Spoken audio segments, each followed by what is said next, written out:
44,812 మంది క్రైస్తవ సోదరి సోదరులకి 22 కోట్ల రూపాయలు ఖర్చు పెట్టి సహాయం చేశాం. 8,427 మంది పాస్టర్లకి 5,000 రూపాయల చొప్పున గౌరవవేతనం ఇస్తున్నాం.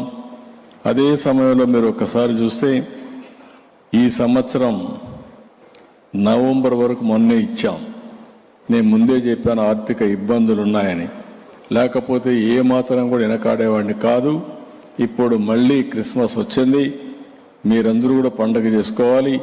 బకాయిలు మొత్తం మీ పాస్టర్లకు ఇచ్చే బాధ్యత తీసుకుంటామని కూడా నేను మీకు తెలియజేస్తున్నా. దీనికి 51 కోట్ల రూపాయలు అవుతుంది. 24 సాయంత్రం లోపల మీ అకౌంట్లో ఈ డబ్బులు ఉంటాయని చెప్పి కూడా మీకు తెలియజేస్తున్నా. ఇంకొక పక్కన 2014-18 మధ్య 977 చర్చలకు 70 కోట్ల రూపాయల ఆర్థిక సహాయం చేశాం. దీంట్లో 377 చర్చలు మాత్రం నిర్మాణం జరిగాయి. మిగిలినట్టు పూర్తి చేయాల్సిన అవసరం ఉంది. ఇది కూడా పూర్తి చేస్తాం. 5 ఏళ్లలో ఏమాత్రం ఒక్క పని కూడా కాలేదు. ఇంకొక పక్కన గుంటూరులో క్రిస్టియన్ భవన్ కోసం 10 కోట్ల రూపాయలు ఖర్చు పెట్టాం. ఇంకా ఇన్కంప్లీట్గా ఉంది. 5 ఏళ్ళు 1 రూపాయి ఖర్చు పెట్టలేదు. ఎంత డబ్బులు అవుతుందో అంత డబ్బులు ఖర్చు పెట్టి తొందరలోనే ఈ భవనాన్ని పూర్తి చేసే బాధ్యత కూడా తీసుకుంటాం.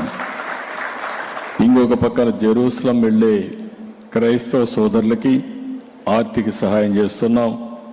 3 లక్షల రూపాయలు ఆదాయం ఉంటే 60,000, 3 లక్షలకు పైగా ఉన్న వారికి 30,000 రూపాయల చొప్పున ఈ కార్యక్రమం కూడా మనం చేస్తున్నాం.